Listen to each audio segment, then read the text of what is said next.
الحمدللہ رب العالمین والصلاة والسلام علی سید الانبیاء والمرسلین وعلی آلہ واصحابہ اجمعین، اما بعد، انما یخشی اللہ من عبادہ العلماء، صدق اللہ العظیم۔ سب سے پہلے تو میں شکر گزار ہوں اسلامیہ یونیورسٹی بہاولپور اور اس کے شعبہ سیرت کا کہ انہوں نے یہ خوبصورت تعزیتی سیمینار کا انعقاد کیا اور بر صغیر کے معروف سیرت نگار ڈاکٹر محمد یاسین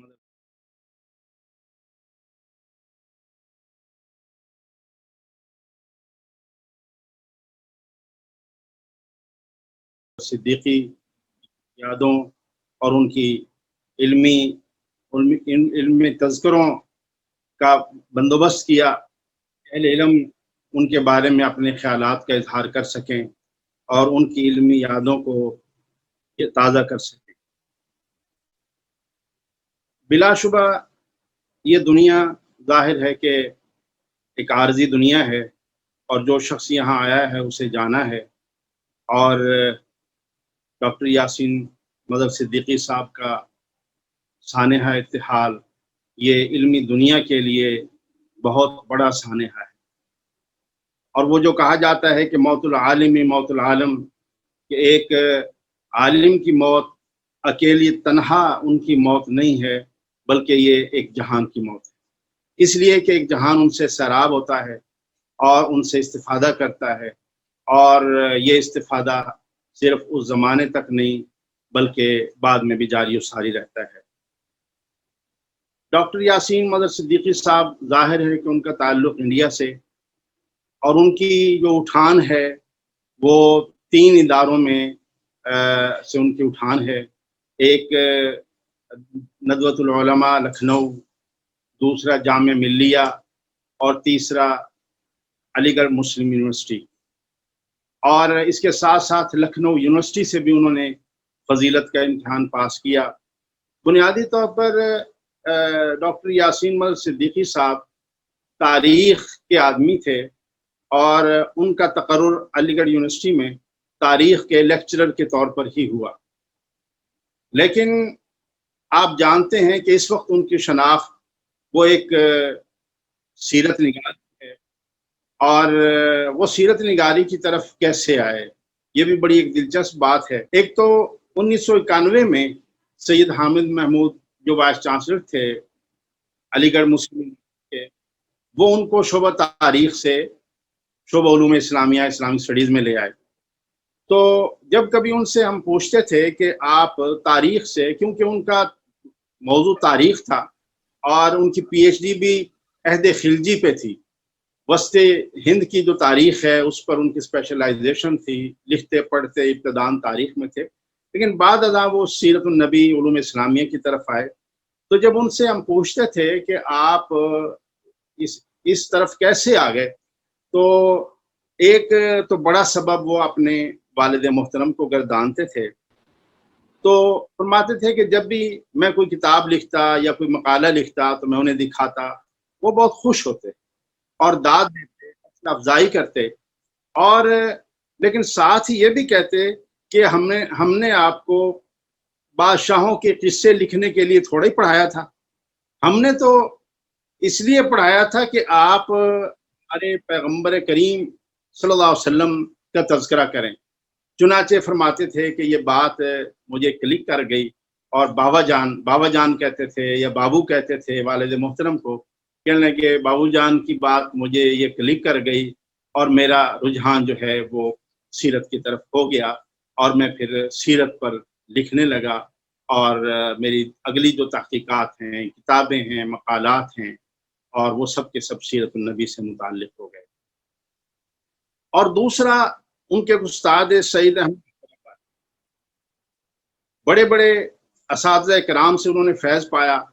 اور پھر اپنی محفلوں میں ان کا تذکرہ کرتے تھے، اور تذکرہ یوں کرتے تھے جیسے استاد سامنے بیٹھا ہے۔ ان میں سید احمد اکبر آبادی تھے، احمد نظامی تھے، اسی طرح اسحاق سندیلوی تھے اور سید ابو الحسن ندوی اور اس طرح کی وہ نابغہ روزگار ہستیاں تھیں کہ یاسین تم جو لکھتے ہو انگریزی میں لکھتے ہو. ظاہر ہے کہ ہسٹری میں وہ لکھتے تھے، تو انگریزی سے استفادہ کرنے والے کتنے کے لوگ ہیں، تم اردو میں لکھو. فرماتے ہیں کہ میرا رجحان انگریزی سے اردو کی طرف منتقل ہوا، اور اس طریقے سے میں علوم اسلامیہ کی طرف جو ہے میری تحقیقات ہوئی. اور ایک اور بہت دلچسپ بات، یعنی سیرت نگاری کے حوالے سے اپنے اس رجحان کو کہ کس طرح تبدیل ہوا. ایک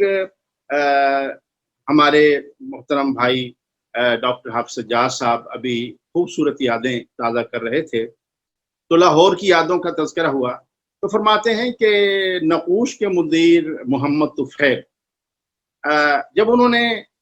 نقوش رسول نمبر کا آغاز کیا تو ایک مجھے بھی لکھا.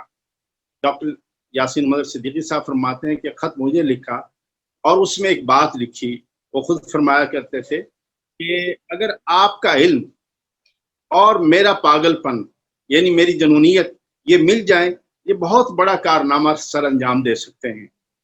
اور فرماتے کہ آپ نے جو کچھ لکھا ہے انگریزی میں لکھا ہے تو اس کو کنورٹ کر دیجئے اردو میں، ہم وہ سارے کا سارا شائع کر دیں گے. چنانچہ میں نے ان کے لیے لکھے اور انگریزی کے جو مقالات تھے ان کو اردو میں کنورٹ کیا، اور انہوں نے نقوش رسول نمبر میں وہ شائع کیے. اور بعد ازاں جو اردو کی چیزیں ہیں وہ بھی ظاہر ہے کہ نقوش رسول نمبر میں ڈاکٹر صاحب کے متعدد آرٹیکل ہیں، متعدد مقالات ہیں، اور یہ ان سے یعنی آپ کہہ لیجئے کہ محمد طفیل جن کی شناخت جو ہے وہ نقوش، اور بعد میں اپنے آپ کو محمد نقوش بھی لکھتے تھے، وہ ان کی شناخت بن گئی. ڈاکٹر صاحب ان کے ساتھ وابستہ ہو گئے، اور جب مکمل ہوا تو نقوش ایوارڈ بھی ڈاکٹر صاحب کو دیا گیا، اور اس وقت کے صدر جنرل محمد ضیاء الحق نے یہ ایوارڈ دیا. تو اس طریقے سے ڈاکٹر صاحب جو ہے وہ سیرت نگاری کی طرف آئے. اور سیرت نگاری میں بھی بہت سے لوگوں نے لکھا ہے، برصغیر میں بھی لکھا ہے، اور عام طور پر کہ اب سیرت پر لکھنے کے لیے کچھ بچا نہیں ہے، بہت سارے موضوعات پر لکھا گیا. لیکن ڈاکٹر صاحب کی سیرت نگاری کو اگر ہم دیکھیں تو ہمیں نظر آتا ہے کہ کتنا ایک تنوع ہے، اور کتنے نئے پہلو ہیں، نئے گوشے ہیں جو ڈاکٹر یاسین مدر صدیقی صاحب نے جن کا تعارف کروایا، جن پر لکھا. اب یہاں زیادہ تفصیل کا وقت نہیں ہے، اور مختصراً میں عرض کرتا ہوں، یعنی تہذیب کو دیکھیں، معاشرت کو دیکھیں، ایک پورا میدان ہے جس پر ڈاکٹر صاحب کی تصانیف ہیں. عہد نبوی کا تمدن ہے، اور رسول اکرم اور خواتین ایک سماجی مطالعہ، اور اسی طریقہ سے آپ دیکھیں کہ معاشیات کا میدان ہے، اس میں رسول کی معاش پر، معاشیات نبوی پر آپ نے لکھا ہے، آپ کی معاشرت پر لکھا ہے. اور سب سے اہم بات یعنی مکی دور جس پر بہت کم سیرت نگار لکھتے ہیں اور سرسری سے لکھ کر آگے گزر جاتے ہیں، ڈاکٹر صاحب نے بطور خاص اس اپنا میدان بنایا، اور مکی پہلو کے حوالے سے وہ چیزیں لکھی کہ عقل حیران رہ جاتی ہے. یعنی مکی دور کا بالاستیاب انہوں نے مطالعہ کیا، اور اس میں ہم دیکھتے ہیں کہ مکی دور میں جو احکام کا ارتقاء ہے اس پر پوری کتاب ہے، وحی حدیث ہے. اور اسی طرح مکی دور میں مسلمانوں کی جو آبادی ہے اس پر ڈاکٹر صاحب نے لکھا. اچھا، ہجرت حبشہ سے مسلم اقلیات کا ایک استنباط کیا. تو بہت یعنی سیرت کے وہ گوشے جو تشنہ تھے، جو ابھی تک پوشیدہ تھے، ڈاکٹر صاحب نے ان پر یعنی قلم اٹھایا. اور اس کے علاوہ اور بھی بہت سیرت کے ایسی شخصیات جن پر یعنی چند سطریں ملتی ہیں، تھوڑا سا مواد ملتا ہے، رسول اللہ صلی اللہ علیہ وسلم کی رضائی مائیں، اور اس طرح کے بہت سارے ایسی شخصیات، ان پر ڈاکٹر صاحب نے مقالات لکھے. اور ان کی یہ خوبی تھی کہ امہات الکتب اور مصادر سیرت سے استدلال کر کے وہ لکھتے تھے. اور اس کے ساتھ ساتھ یہ بھی اگر عرض کروں، بعض سیرت کے ایسے رسالے یعنی جن کا تذکرہ بہت برائے نام ملتا تھا یا کم ملتا تھا، ڈاکٹر صاحب نے ان پر بھی لکھا. نواب صدیق حسن خان کا رسالہ ہے، شاہ ولی اللہ رحمۃ اللہ علیہ کا رسالہ ہے، اسی طرح شیخ شبلنجی کا ایک رسالہ سیرت پہ ہے، ان کے ہاں پورے انہوں نے مقالات لکھے اور وہ مقالات شائع ہوئے، انہوں نے بھی ذکر کیا۔ ہمارا تعلق 2001 سے ان کے ساتھ ہوا، اور ظاہر ہے کہ جب بھی وہ تشریف لاتے، کانفرنس میں تشریف لاتے، لاہور میں ان کا قیام ہوتا، ان کا قیام محمد طفیل کے بیٹے محمد جاوید کے ہاں ہوتا، محمد جاوید طفیل کے ہاں ہوتا، انہی کے ہاں ٹھہرتے اور انہی کے ہاں قیام کرتے۔ وہ بھی ملنے والے ہوتے، وہ ان کو وہاں پر جا کر ملتے۔ محمد طفیل بہت محبت کے ساتھ، جاوید طفیل صاحب بہت محبت کے ساتھ ان کی مہمان نوازی کرتے اور ان کو گاڑی دیتے اور خود بھی ان کے ہمراہ رہتے۔ لاہور کی جتنی بھی مصروفیات تھی اس میں وہ ساتھ رہتے۔ لیکن زیادہ تعلق ڈاکٹر صاحب سے زیادہ تعلق جو ہے وہ جب جہاد الاسلام کا مجھے مدیر بنایا گیا، اس وقت سے زیادہ تعلق جو ہے وہ ڈاکٹر صاحب سے ہوا۔ تو ڈاکٹر صاحب جہاد الاسلام کے ہماری جو مجلس مشاورت تھی اس کے مستقل ممبر تھے، اور یہ محض یعنی نام کی حد تک نہیں تھا، بلکہ ان سے ہم مشاورت کرتے، خط و کتابت کرتے، اور جب بھی پاکستان تشریف لاتے ان کے ساتھ میٹنگ کرتے، رسالے کو دکھاتے، مضامین دکھاتے، مضامین پر ڈاکٹر صاحب اپنی رائے دیتے اور ان کی رائے بڑی وقیع ہوتی، اور اس طریقے سے اور سب سے بڑھ کر ڈاکٹر صاحب سے ہماری درخواست ہوتی کہ آپ مجلے کے لیے مضمون بھی دیں۔ چنانچہ ہمارے ہاں جہاد الاسلام میں ان کے کم از کم 10 سے 12 مضمون جو ہے وہ شائع ہوئے۔ ان کے ہاتھ کے لکھے ہوئے مضمون یا ان کے وہ خطی جو مضمون ہیں وہ ہمارے پاس محفوظ ہیں، اور یہ بھی ایک دستاویز ہے۔ تو ڈاکٹر صاحب بڑی محبت سے مضمون دیتے اور وہ لکھتے، اور پھر حوصلہ افزائی کرتے، رسالے کی حوصلہ افزائی کرتے، اہل علم کی حوصلہ افزائی کرتے، اور خاص طور پر جب ہم نے آخری نمبر جو ہے وہ شائع کیا جہاد الاسلام کا شمائل و خصائل، اس میں ڈاکٹر صاحب سے بہت مشاورت ہوئی، اور انڈیا میں بھی ہوئی، جب یہاں تشریف لائے یہاں بھی متعدد مجالس میں ہوئی، اور جب وہ نمبر شائع ہوا جہاد الاسلام کا تو ڈاکٹر صاحب نے اس کی بہت تحسین فرمائی، بہت حوصلہ افزائی فرمائی، اور فرمایا کہ میں دیکھتا ہوں کہ ایسی چیز برصغیر میں پہلے سے موجود نہیں ہے، شمائل و خصائل پر یہ ایک خاصے کی چیز ہے جو آپ نے شائع کی ہے۔ الحمدللہ ڈاکٹر صاحب سے اس طریقے سے جو تعلق ہے وہ بہت ہمارا رہا، اور جب بھی لاہور میں قیام ہوتا ہم اکثر و بیشتر ان کے پاس موجود ہوتے، حاضر ہوتے، اسفار میں بعض دفعہ ساتھ ہوتے اور ان کے ساتھ رفاقت کرتے، اور سیالکوٹ میں، ملتان میں اور بہاولپور میں اور اسلام آباد میں کئی اسفار ان کے ساتھ ہوئے۔ یہاں پر ڈاکٹر صاحب کی شخصیات کے ایک دو پہلو کروں گا۔ ایک تو ڈاکٹر صاحب کا جو ایک اہم پہلو ہے وہ ان کی تواضع اور انکساری ہے۔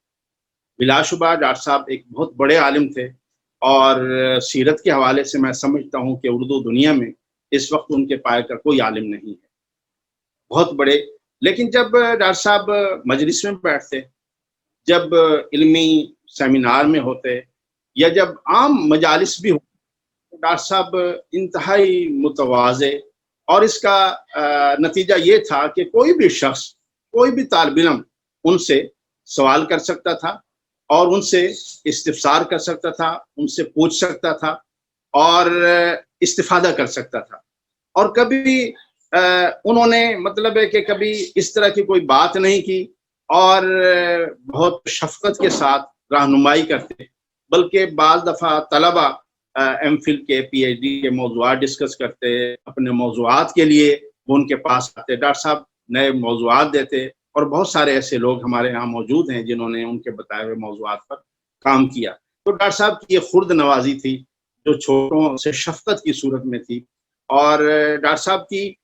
شخصیت کا ایک پہلو یہ بھی ہے، اسی سے یہ بات نکلتی ہے کہ وہ تعلقات کو نبھانا، اور ایک ان کے اندر ایک مروت تھی، جن سے ڈاکٹر صاحب کا ایک دفعہ تعلق ہو گیا تو وہ تعلق کبھی ٹوٹنے نہیں پایا۔ ڈاکٹر صاحب کی کوشش ہوتی کہ اس تعلق کو ہمیشہ قائم رکھا جائے۔ جیسے کہ میں نے عرض کیا کہ لاہور میں جاوید طفیل کے ہاں ان کا قیام رہتا، وہ اکثر یہ بات فرمایا کرتے تھے کہ میں تو بھئی ان کی وراثت ہوں، کہ مدیر نقوش محمد طفیل نے مجھے جو ہے وہ یعنی اون کیا، اور پھر ان کی وفات کے بعد کے پاس قیام کروں گا، میں کسی اور کے پاس قیام نہیں کرتا۔ تو یہ ایک تعلق تھا جو نبھاتے تھے۔ اسی طرح ڈاکٹر عبدالرب ظفر مرحوم کے ساتھ بڑا ان کا تعلق تھا، اور جب ان کا انتقال ہوا تو مجھے کہنے لگے کہ ان کے گھر جانا ہے، اور ٹیلی فون پہ تعزیت ان کے گھر جانا ہے۔ چنانچہ ڈاکٹر محمد یاسین مدر صدیقی اور ان کے ساتھ ڈاکٹر عبید اللہ فاض فلاحی اور میں، اور ہم ان کے گھر گئے، اور کافی دیر تک ان کے گھر قیام رہا۔ ان کے بھائی بھی آئے ہوئے تھے، ان کے بیٹے تھے، ان کی بیٹی تھی، ان سب سے دیر تک ان سے گفتگو رہی، یادوں کا تذکرہ رہا، اور ان کی کتابوں کا تذکرہ رہا۔ گویا کہ ایک تعلق جہاں بن گیا ہے تو ڈاکٹر صاحب اس کو نبھانے کی کوشش کرتے۔ ایک اور بات ان کی شخصیت کی بڑی دلچسپ ہے، اور وہ یہ ہے کہ ان کی شخصیت میں ایک یعنی ظرافت کا پہلو بھی تھا۔ عام طور پر اہل علم بہت سنجیدہ ہوتے ہیں، اور سنجیدگی کوئی یعنی علم کا حصہ سمجھتے ہیں، اور محافل ہیں یا ذاتی محافل ہیں یا جو بھی ہے، لیکن ڈاکٹر صاحب جو ہے وہ یعنی عام محفلوں میں یعنی جب بیٹھے ہیں تو ڈاکٹر صاحب بڑی ظرافت کے ساتھ، مزاح کے ساتھ، اپنے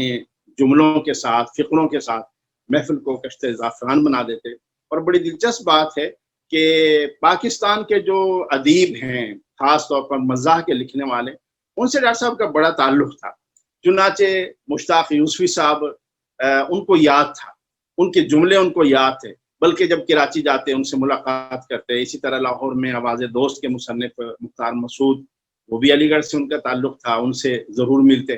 لہٰذا ایک دفعہ فرمانے لگے کہ بھئی آج ہم نے اردو بازار چلنا ہے۔ میں نے عرض کیا کہ خیریت ہے؟ کہنے لگے کہ بھئی ہم نے کوئی مزاح پر جتنی بھی کتابیں ہیں جو پاکستانی ادیبوں نے اور مزاح نگاروں نے لکھی ہیں وہ ہم نے خریدنی ہے۔ چنانچہ گئے اور جتنی بھی کتابیں اویلیبل تھی تو وہ کتابیں خریدیں، اور کرنل خان محمد کی اور اس طرح جو کتابیں تھیں وہ دیکھی، اور ان کو پڑھتے اور ان سے حظ اٹھاتے، اور ان کے جو جملے ہیں اور فقرے ان کو دہراتے۔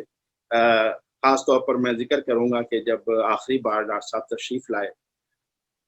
وہ واگا کے راستے سے، ظاہر ہے کہ فلائٹس بند تھیں تو واگا کے راستے آئے یہ فروری کے اینڈ میں۔ تو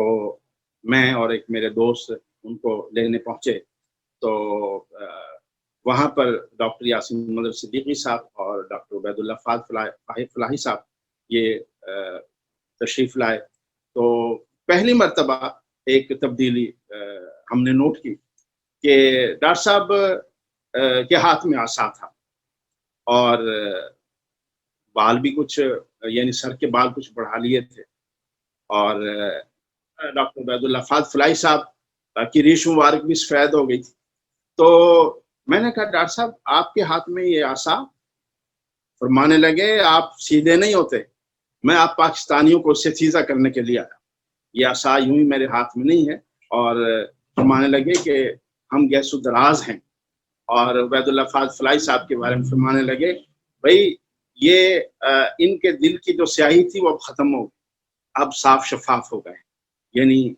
بال داڑھی کے سفید یہ بالکل صاف شفاف اور سفید تھے۔ تو اس طرح ان کی اسی طرح ایک مرتبہ ہم یہاں لاہور میں بحریہ ٹاؤن چلے گئے، وہاں ایک مسجد ہے بہت شاندار، ڈاکٹر صاحب کو دکھانی تھی، میں اور عبدالرب ظفر صاحب۔ تو وہاں پر جب ہم گئے تو وہاں کے جو امام تھے ان سے ایک تعلق نکل آیا، اور ڈاکٹر شمس العارفین صاحب جو بعد ازاں سرگودا یونیورسٹی میں پروفیسر بھی رہے، تو شمس العارفین صاحب نے مسجد دکھائی اور سارا کچھ تفصیل کے ساتھ دکھایا، اور اس کے بعد جو ہے وہ کھانا کھلایا، عشائیہ بڑا پرتکلف عشائیہ ہمیں وہاں ہوٹل میں دیا۔ تو بعد ڈاکٹر صاحب فرمانے لگے ارے دیکھیں آج ہم نے ایک